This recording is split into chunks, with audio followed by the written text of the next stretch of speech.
Hello and welcome back to Umineko.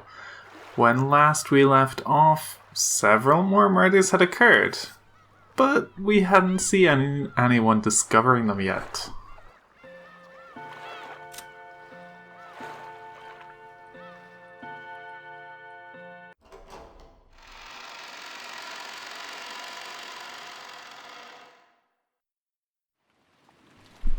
"30 minutes had already passed since Rudolph's group had left the guest house.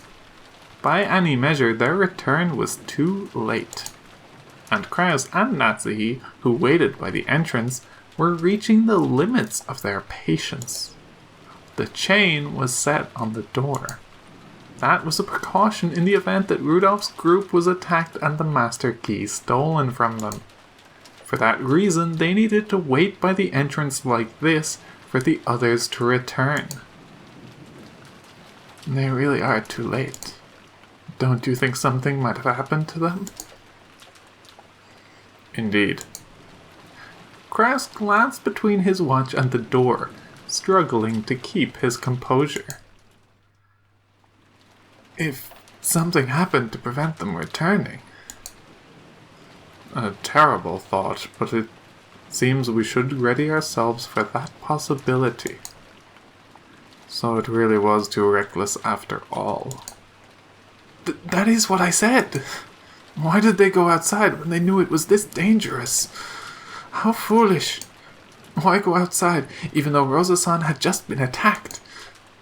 Nothing will come of saying that now. At any rate, there are now 3 adults in the guest house.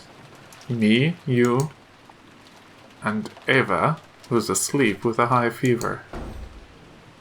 At that time, the forceful sound of a door being opened came from the hallway, and they heard Eva's panicked voice. That voice kept calling out Hideyoshi's name. It seemed as though she'd had a bad dream or something, due to her fever, and was calling for her husband. Eva-san, what is it? Are you okay? Where is my husband? My husband isn't here, even though he promised that he'd stay with me the whole time, even though he promised that he'd grasp my hand the whole time. Kraus was struck dumb by this attitude of hers, which she had never shown in front of him before, but Natsuhi understood her feelings. Calm down. Hideyoshi-san is with Rudolph-san and Kirie-san, and they're outside right now. Outside? Why? Why did he go outside after he promised that he'd stay with me the whole time? You mustn't go outside. The witch is outside. You mustn't go. You'll be killed. Wah! Eva, calm yourself. Hideyoshi-san returned to the mansion with Rudolph and Kirie-san. Why did he have to go to the mansion? Why did he go outside even though it's safe here? Why did he go back to the mansion? They went to get enough food to last until tomorrow. Hideyoshi-san was worried about your health and said that was partly why he wanted to go. When will they come back? When will they come back? Don't go outside. Don't go to the rose garden. Don't go to the mansion. The witch is there. The golden witch is walking about. If she finds you, you'll be killed. You'll definitely be killed. When will my husband come back? They left here 30 minutes ago. We are waiting for their return. 30 minutes ago? Isn't that strange? Why would it take so much time for them to go to the mansion to get food and come back? And why are you two just standing around here? We have to go get them. We have to hurry to where they are. Eva probably had quite a nightmare. And because it had continued even after she woke up, she could no longer hide her panic. Natsuhi tried calming her down, but all it did was make Eva's emotions explode even more. Maybe they heard that disturbance. Battler and the kids, who had supposedly been on the 2nd floor, were peeking their faces through the crack of the lobby door. Kraus, Natsuhi, Eva. and Battler George, Jessica, and Nanjo. Everyone in the guest house had gathered by the entrance and understood the current situation. I agree with Mother. We should go to check on Father and the rest. Yeah, that's right. It's even possible their load's too heavy and they're having trouble carrying it. They should welcome some extra hands. This happened right after Rosa-san was attacked. This may have been a secondary disaster connected to that. We should act with caution here and... Don't be a fool! What do you mean, caution? Are you saying we should let my husband die even though he might be begging for help? I'm going to look, and the cowards can stay here. Looking agitated, Ava raised her gun. Judging by her face, it would be useless for anyone to try and stop her. George, who realized that first, raised his head. I'll go as well. You will too, right, Battler-kun? The more people, the better. Sure. And Ava, we're coming even if you tell us not to. I'm coming too. I can't be the only one to hide in a safe place. Jessica, you must not go outside. Stay here with me. Got it?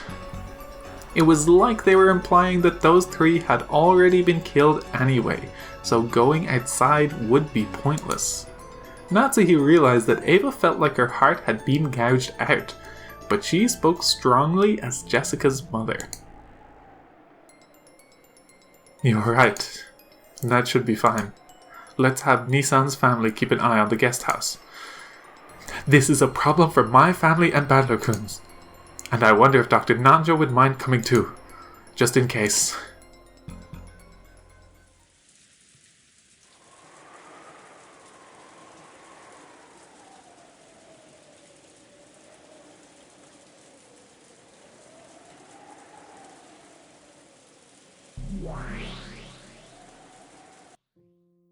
In the hall of the mansion, Battler, Ava, George, and Nanjo found the corpses of Rudolph, Kyrie, and Hideyoshi. The 4th through 6th Twilights? Then, the corpses were pierced through the forehead, chest, and stomach with those demon stakes? Yes. The demon stakes were buried into them. One in Rudolph's forehead, one in Hideyoshi's chest, and one in Kyrie's stomach. The disorder of the clothing on all three suggests that they were fighting or running away. Since the three corpses were not found right next to each other, it is hypothesized that after coming into contact with the culprit, they attempted some form of resistance. And they had stakes in the forehead, chest, and stomach. Horrible. Just like usual. Even though Ranave knew it would be superfluous, he contemplated telling Battler the truth. Normally, the witch would have killed them in a much, much more horrible way. The corpses had been left in this manner only because Beato had suggested to the witch that she show restraint. The new witch, thinking it would fit well enough as long as she gouged them with the stakes, would probably have just stuck a stake into a lump of meat that wasn't even shaped like a human. Rosa's and Maria's corpses were a particularly striking example. If they'd been killed as the Golden Witch had wished, just how gruesome would the corpses have been? Beato had changed that into the still better kind of killing Battler had mentioned earlier. Wanting to have Beato's small bit of thoughtfulness appreciated, he thought of telling Battler about this. But judging by Battler's eyes, that might do more harm than good. To humans, the gap between being alive and being dead is very large. Saying that she'd given them better deaths might have made it possible for a demon to understand her feelings and pardon her. But there was no way a human would be so accepting. Understanding this, Ranave remained silent, despite knowing of Beato's modest efforts. Now let's check the corpses for ourselves.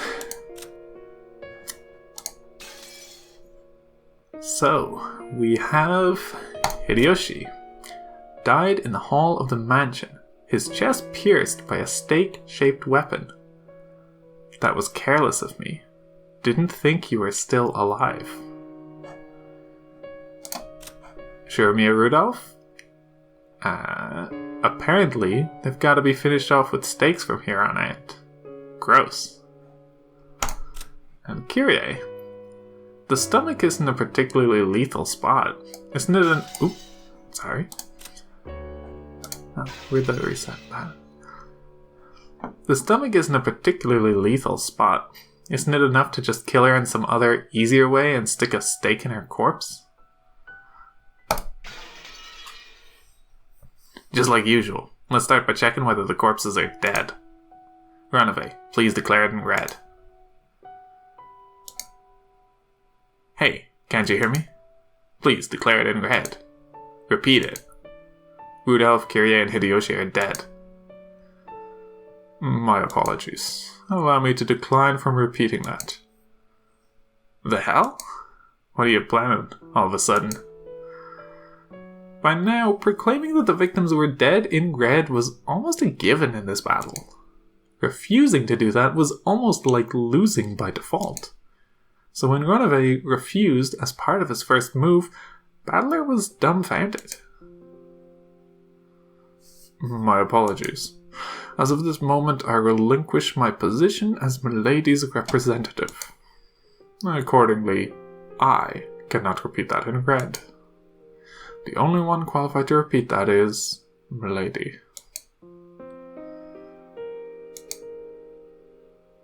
His point is a valid one. Runaway is only a representative for Beato's side. If he steps down from that position, and if you will not accept Beato as an opponent, a new representative must be named. No new representative exists. Please, Battler-sama. Please accept Milady as your game partner once more. Sorry, but that's advice I can't listen to. I definitely won't accept that unpleasant, cruel bastard as my opponent. My refusal to accept her is why I can't step down from this game. As to her being unpleasant, I apologize in Milady's stead. Allow me to pledge that Milady will not undertake such unpleasant actions again. I wonder about that. Battler-kun, I also want to apologize as that child's teacher. I'll give that child a good talking to, so please offer your forgiveness just this once. Hey, enough of that. You're making it sound like I'm the bad guy. And no matter how much you guys apologize, it won't reach my ears. If Beato can say that from her own lips, well, I might listen to her. Understood. If that is your only condition for acknowledging your opponent again, let us have that child apologize. Runaway, call for that child. Will that be alright, Battler-kun? Sheesh. Do whatever you want. Still, don't expect me to forgive her. Go get that irritating witch. You have my thanks, Battler-sama. I shall summon her here. Milady, Battler-sama is calling for you.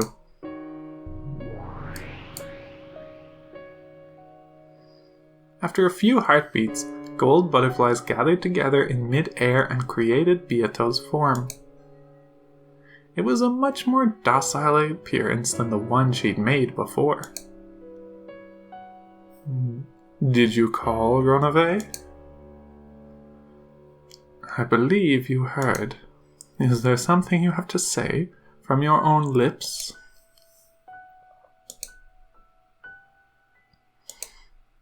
It looked as though Beato shrunk slightly under Battler's cold gaze. Several times, Beato made an effort to get the words out of her mouth, but that didn't work so well. And she was just as awkward as someone trying to light a match during a freezing winter with icy hands. Even as she did that, the game board was advancing. In the hall, they had just found the corpses of the new victims and had broken down crying.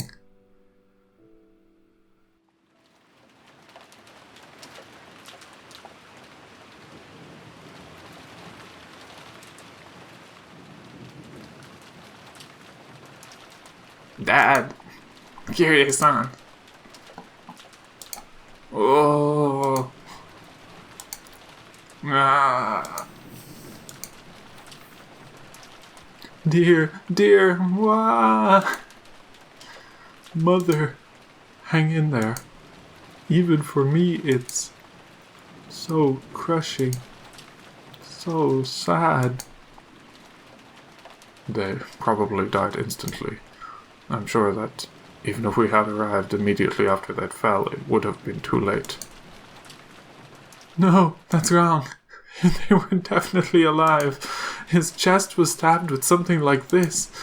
My husband must have died in extreme pain. If we had come faster, surely they would have been saved. They would definitely have been saved. Wah. It must be tough for you too, Battler-kun, but stay strong. I'm okay. It's okay, Aniki. Let me cry just a little bit longer. I've got it the best. I should be the least sad. So if you let me cry just a little longer, I'll be fine. That isn't true. I can understand how much it must hurt your heart to have lost both parents. I still have Mother. That's much better than what you're going through, Battler-kun. No, that's wrong. It's gotta be toughest for you, George Aniki. I understand, Aniki. In this group, you're the saddest, and the one who has it toughest. I understand that. So I can't keep on sobbing like this. Ah. Why do you say it's toughest for me? To me, Dad and Kirie-san were people I'd eventually split up with when I grew up and became independent. Since their parents, it was fated that they'd die before their kids. It just happened a little early, that's all. But it's different for you, Aniki. You didn't just lose your parents who would have parted ways with you eventually. You also lost Shannon-chan, someone you should have spent the rest of your life with. You can't value human lives differently. Whether it's a baby or an old person, they should all be respected the same. But still, the more life that person has ahead of them, the longer the future you're building together is, the sadder the fact of their death is. Aniki, you engaged to Shannon-chan, right? You promised that you'd build a life and a home together in the future, right? Compared to how huge that future was, compared to how huge that happiness was, stuff like my pain doesn't even come close. So you should be allowed to cry much, much more, Aniki. And yet, just because you act like a big brother to us cousins, you force yourself to act like you're so calm. Stop it, Battler-kun. George was trying to make a calm smile. But already, he couldn't stop a single hot tear from leaving a streak down his face. There's no way I wouldn't be sad, right? Together with Shannon, I painted a picture of so many futures in my mind. We talked of dreams that couldn't all come true even if we lived 100 years. Of those dreams, even the very first one, having her move into my family register could not be granted. So there's no way I wouldn't be sad, right? Compared to that, like I said, I have no right to cry anymore. When even you're struggling to hold it in, I have no right to shed any more tears. We're the same. We both feel the same sadness from losing those close to us. So there's no rule that says you can't shed any more tears than me, Battler-kun. And, for me too, there's no rule that says I have to hold back my tears any longer, is there? Aniki. Ah! Shannon, the one who shared my dreams for the future, is dead. Father's dead too. It's so sad, so sad. As Bandler and George hugged each other tightly, they cried a waterfall of tears over each other's shoulders for the people who had been so precious to them.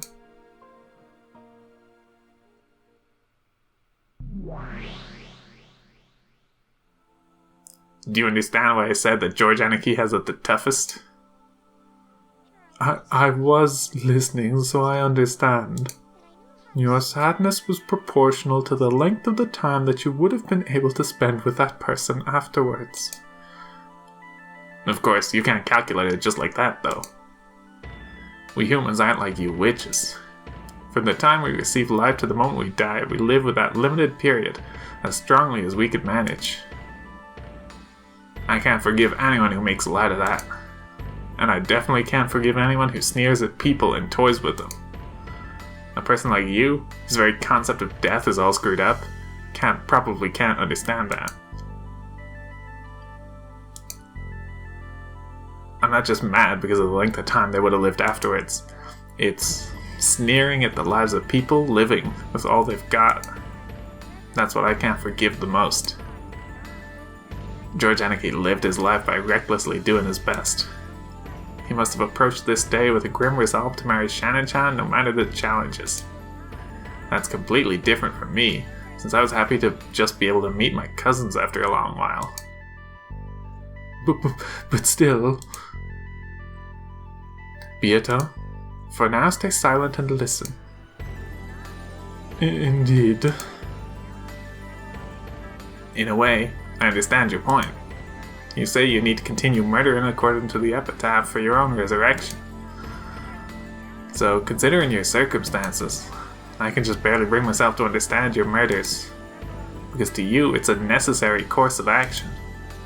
But that means all unnecessary actions you take beyond that are due to your meaningless and brutal tastes. In other words, if killing the 6 people for the first Twilight was a necessary action for you, then all that show of crushing their faces and splitting their stomachs and stuffing them full of sweets was completely unnecessary, and caused by nothing more than your brutal hobby. That's an aspect of you that I definitely can't forgive. Indeed. When you saw Aunt Rosa getting repeatedly killed in that horrible way, you apparently said something like, if they're going to be brought back to life in the end anyway, it doesn't matter how they're killed. I heard it from Virgilia. Well, as to that,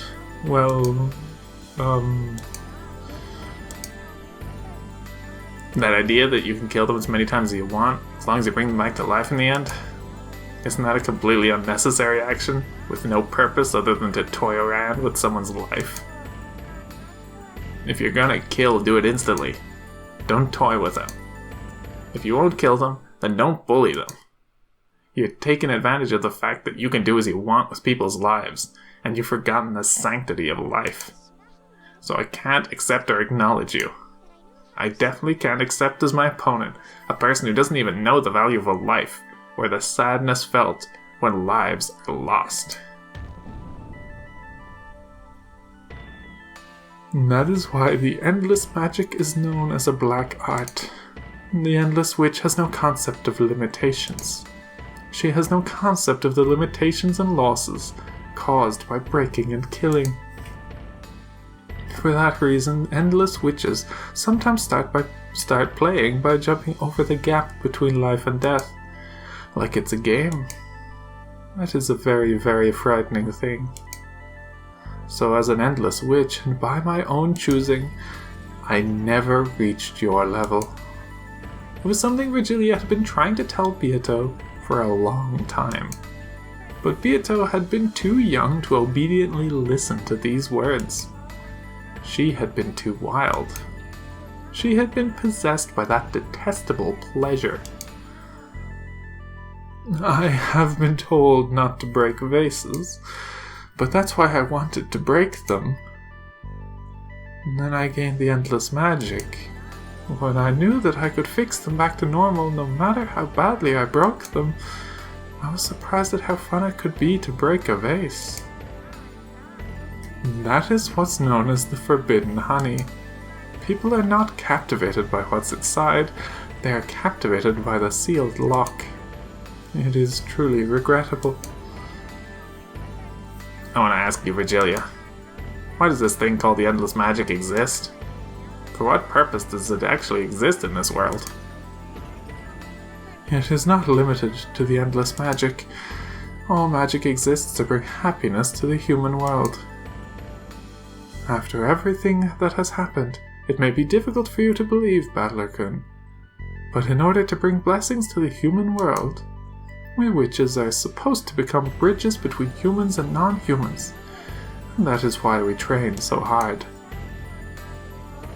How does reviving the dead and torturing them to death over and over again help the human world? When a vase that was an important memento is broken, if by fixing it everyone will regain their smiles, I would repair it with magic as many times as necessary. However, I would not be fixing it in order to break it again. I would be reviving it to give humans happiness. In that case, Beato, you fail as an endless witch. Indeed. There's this thing I've been vaguely thinking about. Why do I keep playing this strange game against you? Maybe this game isn't about making me surrender. Maybe it's a test for you to be accepted as an endless witch, in the truest sense.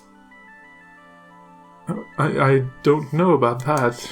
The reason I proposed this game to you was, simply as a way to kill time.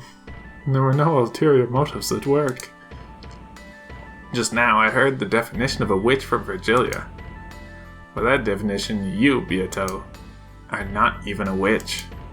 You're an apprentice who's still in training, and who misunderstands her own power. This was supposed to be a fight between a witch and a human. And if you aren't a witch, then you aren't qualified to be my opponent. Understand? You say... I am still... only an apprentice? Then when will I be accepted as your opponent again? When can we resume this game? Who knows? At the very least, it isn't now. When you fully understand what I've said and become a real witch, I'll probably accept you as my opponent in this game once more. I can't understand if you say it so abstractly like that. Clearly tell me what I should do to earn your forgiveness. No, I've said enough. You think about the rest. That's all I want to say. If you can't figure it out, try talking with Virgilia and Runaway. A brat like you should start off by listening to what the adults say. Virgilia, suspend the game for now. Now that Runaway has stepped down as a representative, all we can do is wait for Beato to gain the qualifications of a proper opponent. Understood. Until Beato has been acknowledged as having earned those qualifications, the game will proceed without an opponent. Is that alright with you too, Beato? I have no objections. I want time, and a place where I can think at a leisurely pace. May I leave my seat for that? Yeah, that's fine. Well then, see you later. Wait. Don't make that dejected face. Sorry about that. Letting everything inside my heart show up on my face is a part of my personality. I cannot deceive. Then maybe there's still some hope for you. Let me promise you one thing. In this game with you, I might win, and I might lose. If you don't come back, it might be my victory by default. At that point, Badley stopped talking for a second, and then he spoke forcefully. However, I definitely won't be the one to step down. I definitely won't give you a victory by default. I'll keep on waiting here for you to go to sit here again as my worthy opponent. Badler-sama. Thank you. Battler, I will definitely come back and be accepted by you. After showing a hopeful smile for a very short while, Beato vanished. After seeing her expression as she left, Battler was absolutely convinced that her face could tell no lies.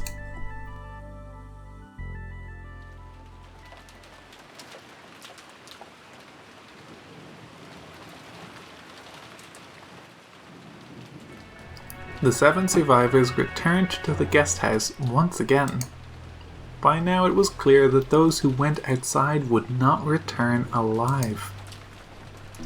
Rudolph's group had gone out with 2 guns and a master key, but those had been lost. It was already clear that those had been stolen by the culprit.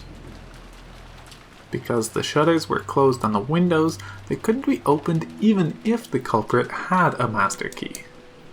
The front and back doors that led to the outside world were all sealed by chains. They were further blocked with sofas and tables. Even if the culprit decided to break in through violent means, it wouldn't be easy for them. At this point, the typhoon may actually be fortunate. If it were clear outside, it might have been possible for them to set fire to the guest house. If there wasn't a typhoon in the first place, the boat would have arrived before noon. That's not much of a silver lining. Eva-san, how do you feel? Please, try to take it easy. Thank you. I still feel like I have a fever, but this is no time to complain about that. For the children's sake as well, this is no time to be bedridden. After crying so much in front of Hideyoshi's corpse, Eva had felt a strong self-awareness of her position as a mother, and her expression conveyed a strong will. In actual fact, her fever still hadn't gone down, and she was aware of that. If she didn't keep a strong hold on herself, she felt as though the fever would make her mind hazy again. By this point, the first floor formed a final line of defense set up by Kraus, Natsi, and Eva. The children and the guest Nanjo had been strongly warned not to go downstairs without taking great care. If the culprit used a ladder or something, it probably wouldn't be impossible for them to attack from the 2nd floor. But it wouldn't be easy for them to break those sturdy shutters from such an insecure position. The 2nd floor was relatively safe compared to the 1st. Battler and George had also wanted to remain on the 1st floor, so that they could fight if the worst happened, but Eva had put a stop to that. In her mind, George was now the only member of her family. It seemed that she didn't even want to expose him to the danger of coming downstairs to the 1st floor. Kraus and Natsuhi could understand that feeling.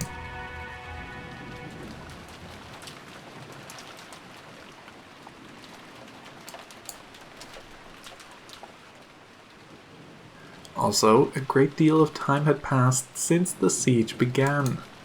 In the 2nd floor cousin's room, Battler, George, and Jessica sat dazed, and didn't even listen to the TV that had been left on. For a while, Nanjo had been with them and had tried to lend them words of encouragement. But when he realized that he might actually be having the opposite effect, he hid himself in his own room on the same 2nd floor. George kept looking dazedly at the photographs inserted in his notebook. It was from the time he'd taken a vacation to Okinawa with Shannon. Shannon's happy smile was contained in those photos.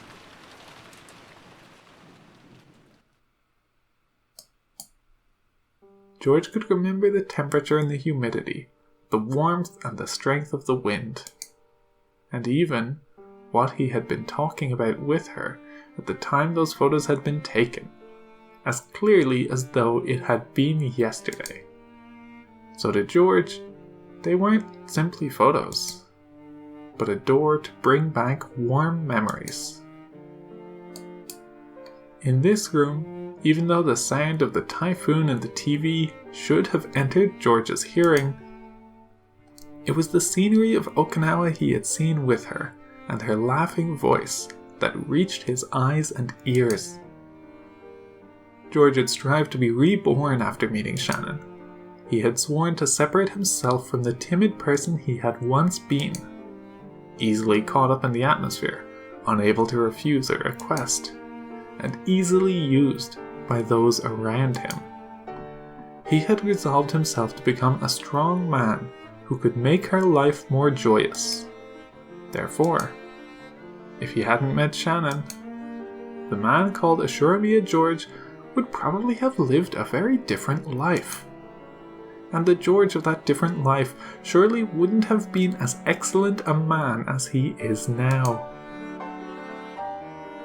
The person I am now exists for Shannon's sake. Now that Shannon is gone, why do I exist? It's completely meaningless, isn't it? He felt a deep, deep sadness, as though he himself had become empty.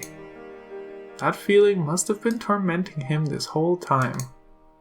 However, until Battler mentioned it, he hadn't been aware of this feeling himself. He'd finally managed to remember that it should have been all right for him to cry much, much more. So he cried, just like Battler had. He cried himself dry. By now, his eyes were bright red and swollen, and he couldn't cry anymore. So George did his best to change his way of thinking. He was not meaningless now, and he should be grateful to Shannon for giving him such a character. The dead don't come back to life. He would have to get over being separated from his most beloved person. If he were to chase after Shannon and kill himself, she would surely be deeply dejected. It worked the other way around, too.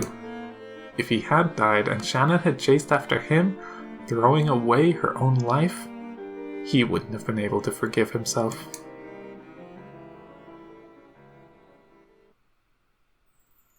So he chose to surpass his sadness and anger, and decided to thank her instead. After meeting Shannon, she made his days rich and full, and taught him the meaning of working hard for other people's sakes. As a result, she had shaped him into the kind of person he had wanted to be. He wanted to thank her for that. He tried to quell his sadness in this way, but each time he did, he remembered Shannon's smile. He understood it logically. He knew that grieving any more than this would only make her grieve in heaven. But that didn't bring a stop to his sadness.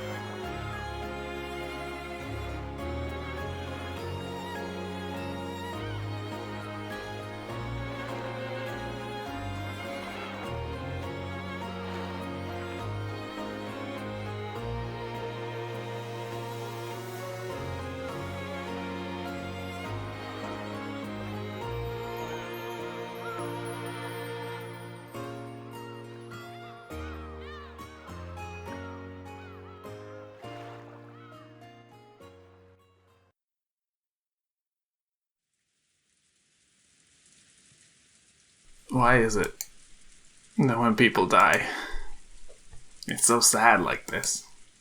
Battler muttered. It was as though he was speaking on behalf of all humans.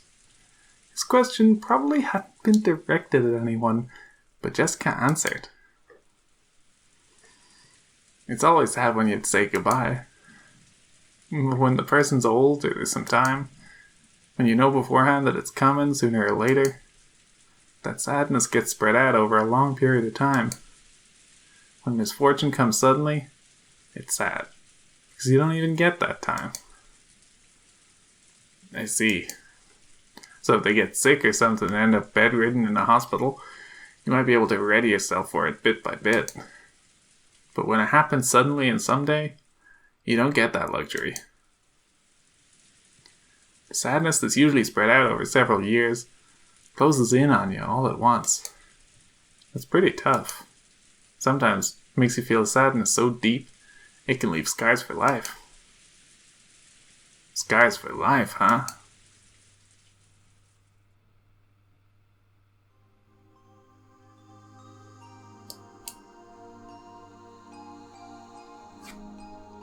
My grandfather's occult hobby.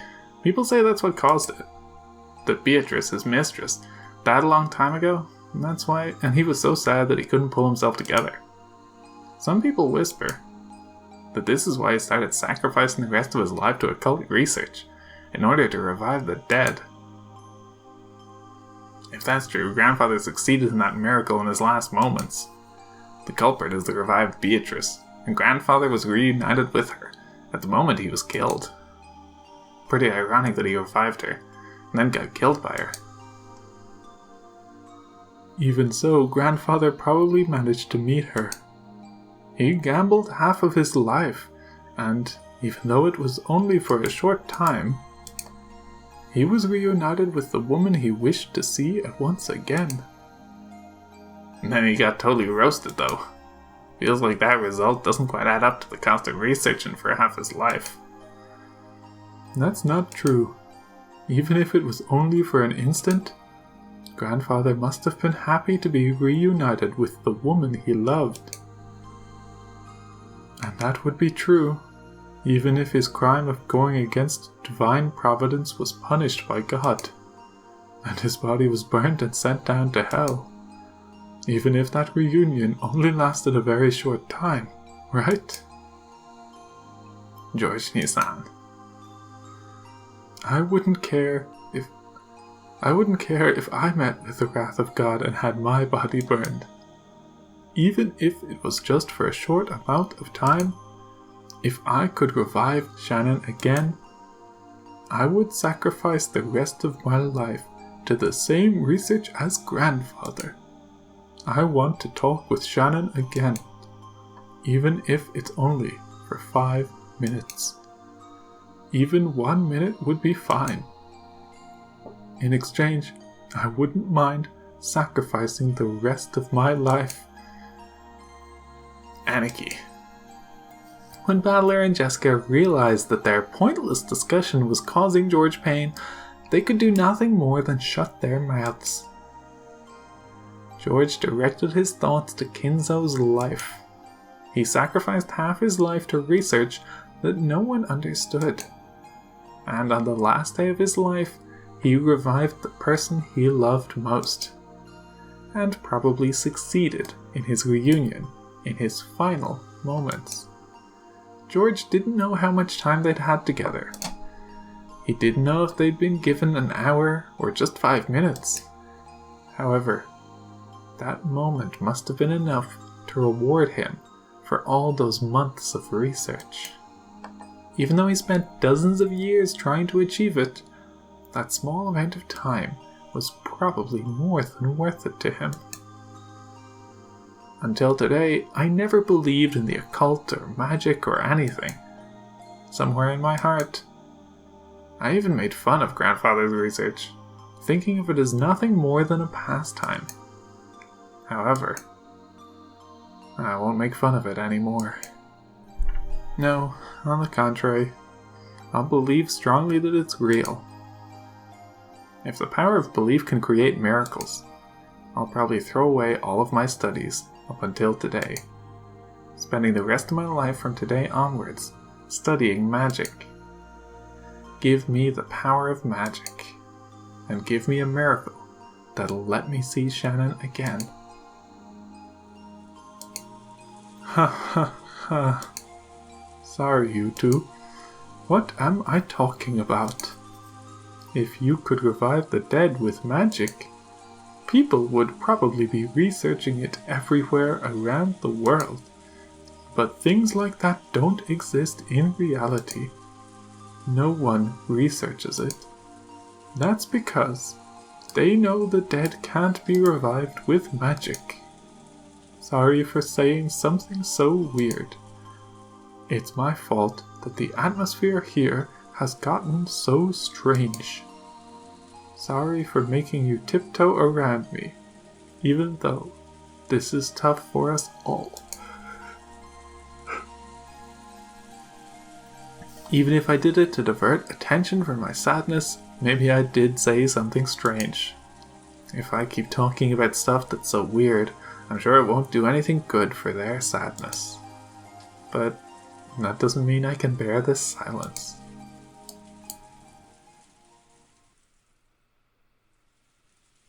I'll go downstairs and get another cup of coffee.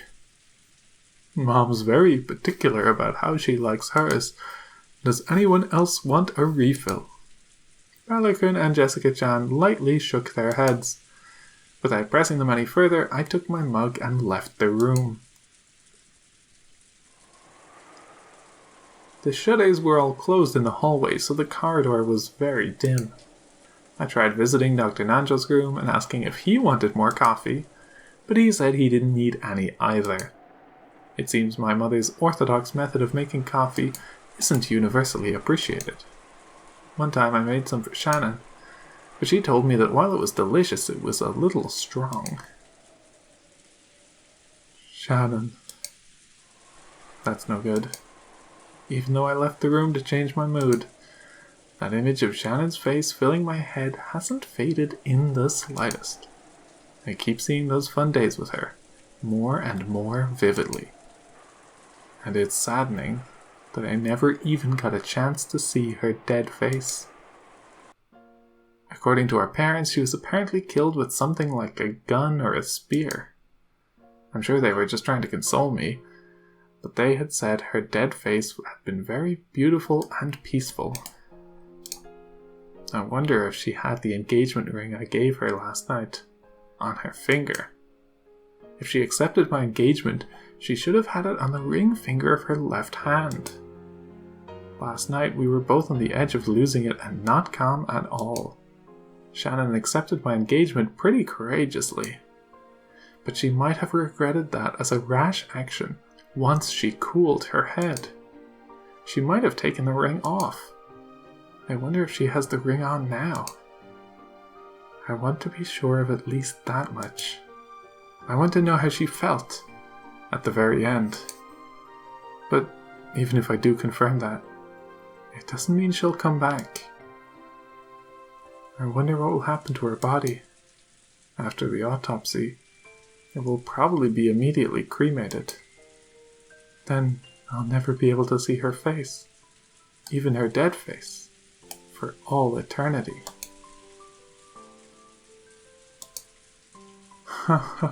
Has the shock of losing Shannon made me go a little crazy? I don't want her body to be burned. If she's burned and turned to ash, never again will it be possible for her to revive. They say cremation is frowned upon in Western tradition, because on the day of resurrection there would be no body to revive. Because of that, it seems that great criminals in Western history were often cremated after execution as a punishment, and their ashes were sometimes scattered in rivers and such. In other words, to Western people, death is nothing more than a sleep until the resurrection. It is essential that the corpse is left after death. In other words, that's because Western people knew of a miracle that can revive the dead. But because that miracle doesn't exist in Japan, we burned them. Now I understand. I understand why Grandfather idolized the Western occult. That was his only reason from the very beginning. Just to revive the person dear to him, Grandfather spent the rest of his remaining life researching the Western occult. The situation surrounding us now is abnormal. Grandfather did revive his beloved Beatrice. and that Beatrice has carried out a terrible serial murder. With linked closed rooms that force us to conclude that magic was used. The Golden Witch, Beatrice. The incarnation of the miracle of the Western occult. And also, the culprit who killed Shannon. She's an entity I should hate, and yet for some reason I wanted to cling to her. I wonder if Shannon could be revived with the magic of miracles, which Grandfather bet his life on. According to the legendary Ashuramiya family, According to the legend of the Ashuramiya family, Grandfather met with her long ago and was given a vast quantity of gold. Then, if I also meet with her, instead of gold, would she give me Shannon's life? As collateral, I don't care what kind of devil's contract she imposed. I wouldn't mind sacrificing all of my remaining life. George probably couldn't believe or realize that his voiceless wish was heard by the witch herself, who stood right behind him.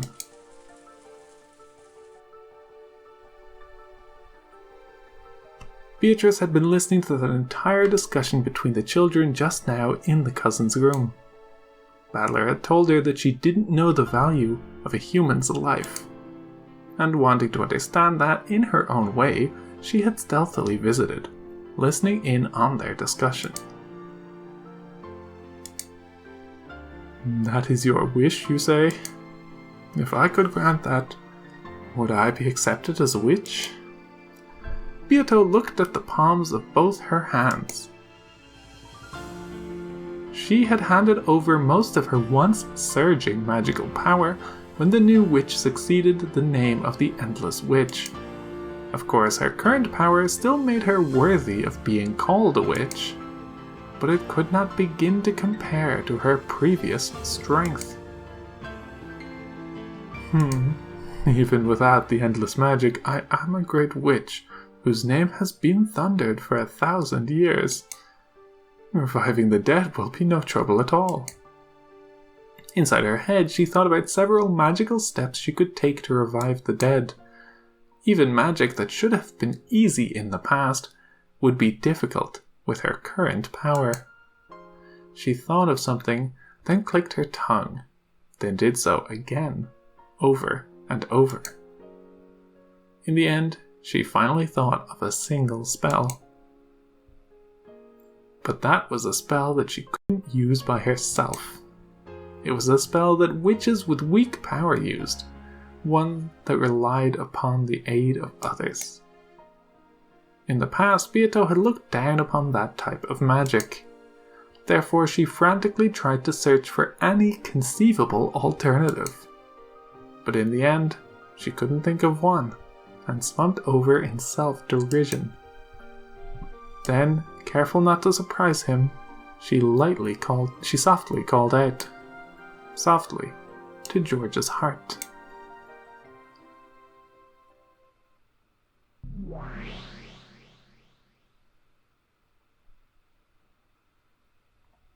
Assure me, George, can you hear my voice? I can hear you. Who are you? Are you really the witch Beatrice? Or are you an illusion created by my sorrow? If it's the former, please hear my wish. And if it's the latter, just leave me alone.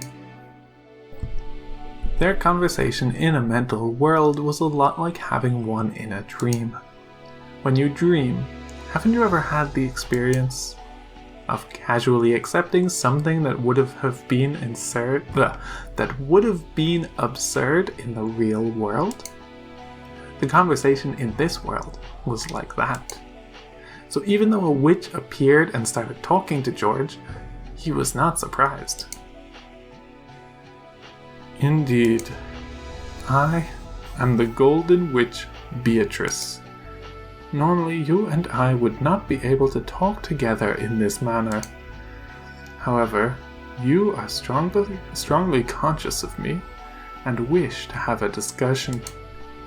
So both our channels are able to match like this. I don't care if the person who killed Shannon was you, or someone else using your name. As long as you exist as a real witch, I'll pay whatever cost you ask for. If you desire my life, take it right now. Please, I want you to bring Shannon back to life. If that's impossible, I'd be satisfied if you just let me talk to her for a short while. Please. I ask for nothing in return. I shall grant that wish. Really? Really, you'll revive Shannon? Indeed. However, my current magical power is not sufficient to use the magic of resurrection. Therefore, I must rely on your help. If there's anything I can do, I'll do it, even if that means taking my heart out right here and now. I will not hesitate. I told you I don't need anything like that. I will chant the magic. Then, a gap will open in the door to the land of the dead. But as I am now, I do not have the power to bring Shannon's soul up through that gap. However, you have strong feelings for Shannon, and those feelings will surely become magic that can bring her soul through, that can bring her soul out without fail. What do you say? Will you help me? I will. If Shannon's life will be restored, there's nothing I'm afraid to lose. George's fists shook in silence.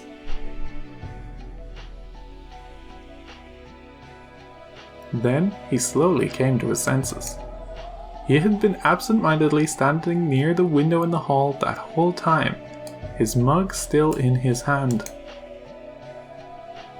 And the witch from his dream was still there.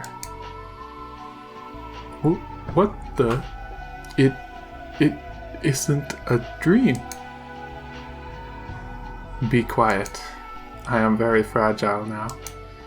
If any more humans appear, I will not be able to preserve this form. I shall grant you your wish, so stay silent for now. Understand? George covered his mouth with both hands, nodding enthusiastically several times. In that instant, he almost dropped the mug he was holding. George frantically juggled it around and caught it. He was afraid that if it fell to the floor and made a loud sound, the witch's form might disappear, like a bubble popping. He softly set the mug on the floor and stared at the witch in front of him again. Her form didn't disappear. It wasn't a dream. Come, let us go to the parlor where Shannon sleeps. With the power of your feelings, we will bring back her soul. You say go, but how? My mother and the rest are downstairs. There's no way they'd let us go outside. And didn't you just say that you wouldn't be able to preserve your form if another human appeared? Come to think of it, that is true. So Cross and the rest are downstairs. In that case, we definitely cannot go down. Well then, we just need to go to the mansion without going down to the first floor, right? It's simple. Beato laughed as though she had thought of a pleasant prank. And with her golden pipe, she lightly tapped a window with its shutter closed. When she did, 3 gold butterflies appeared from the pipe and opened the lock on the window as though melting it.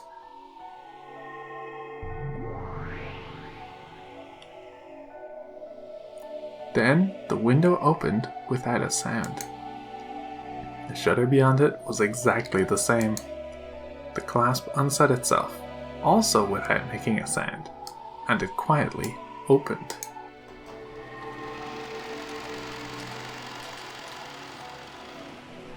The window opened, exposing the wind and rain outside the mansion. Perhaps because of the direction or something related to the construction of the building, the wind did not blow inside. Because of that, for a while, George felt as though this entrance that opened to the outside was a dream or an illusion, and he couldn't accept it as real. "Come, let us go. Come with me." Beato gently floated upwards. It was a natural action, like that of a diver enjoying an underwater stroll. It made it easy to believe that if you acted like she did, you too might be able to float in the sky, just as though you were swimming through the water. No, George did believe that. So without thinking, just as she had done, he also, gently, as though swimming in the water, lifted his feet. Oh, not bad. So you learned how to dance in the sky faster than I could explain it. George was shocked to find himself floating in mid-air like he was swimming.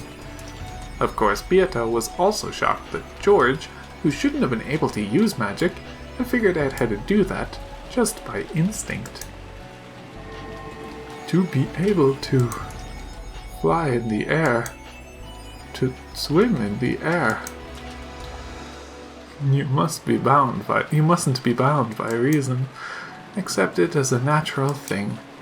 You mustn't fall back to your human doctrines, such as those of Newton and Einstein.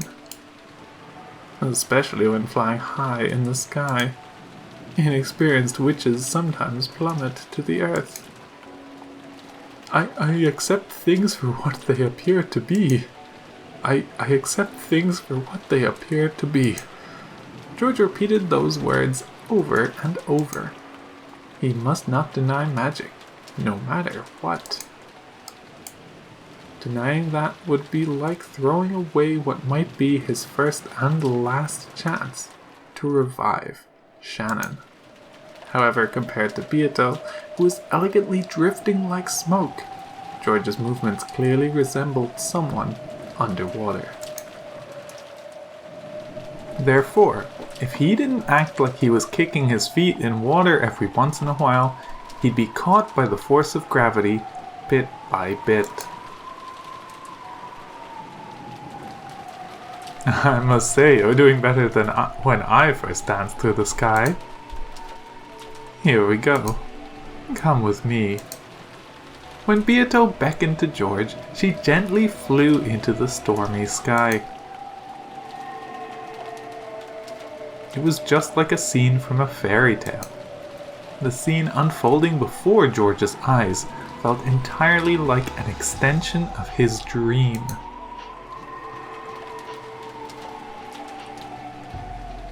Being able to fly is incredible, but so is the wind and the rain. What's this? Are the wind and rain tormenting you? I could teach you magic to block against that. But it may be too early for you, and it may be a misuse of time right now. Yes, the magic I need isn't that. George wore a strong-willed gaze, refusing to let the wind and rain get to him.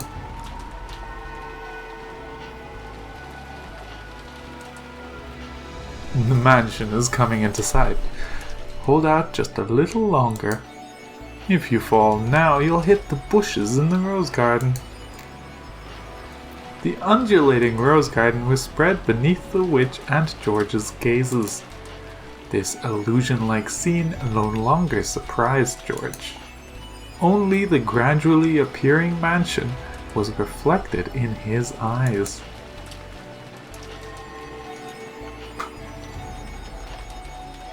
Shannon, wait for me. I will definitely revive you.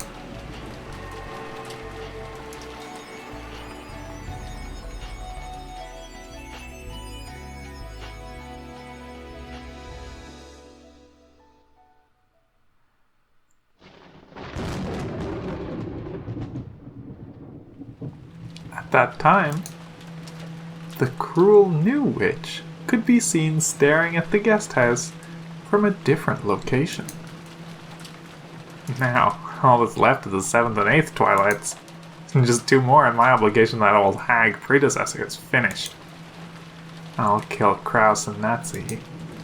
Let them die together like the good couple they are.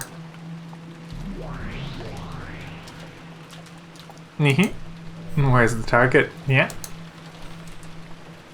In the lobby on the 1st floor of the guest house. 2 targets. And Ashura Ava identified. Measuring anti-magic power levels. Data link to 410. 410, data received. Anti-magic power levels are extremely low. If Ava just goes outside, they're tuna and abalone on the chopping board. What do you think, great Lady Beatrice? When you give the order, we shall snipe right away. Please, your orders. You guys really are convenient furniture. Not at all like that old second-hand furniture that's only useful for gouging corpses. Right? Yes, dear sisters, please show me your skill once more. Prepare to fire. And carry out the corpses again. Got it? 'Cause I'll play with them a lot. No complaints from you, right, Runaway? Correct. As you command. At that moment, the witch noticed something. It was as though some presence had disappeared. Was it her imagination? Was that someone's presence just now? Did anyone feel it? My apologies. I haven't noticed anything, so please forgive me. We were in the middle of observing the guest house, so our peripheral surveillance was set off. What about you, Lucifer-chan? Did you feel any presence? For just an instant, Lucifer glanced at Runaway, asking whether she should answer honestly or not. Runaway gave a small nod in response. No, my apologies, Beatrice-sama. We noticed nothing. Forgive us the stupidity of second-hand furniture.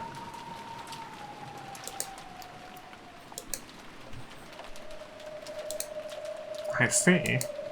If a great demon like you says that, then it must have been my imagination. The witch persistently stared in the direction the presence had disappeared to.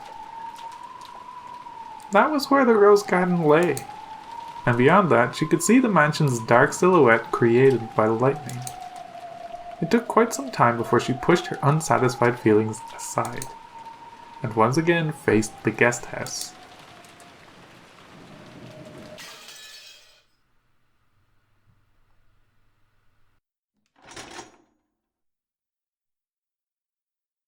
And that's going to do it for this section.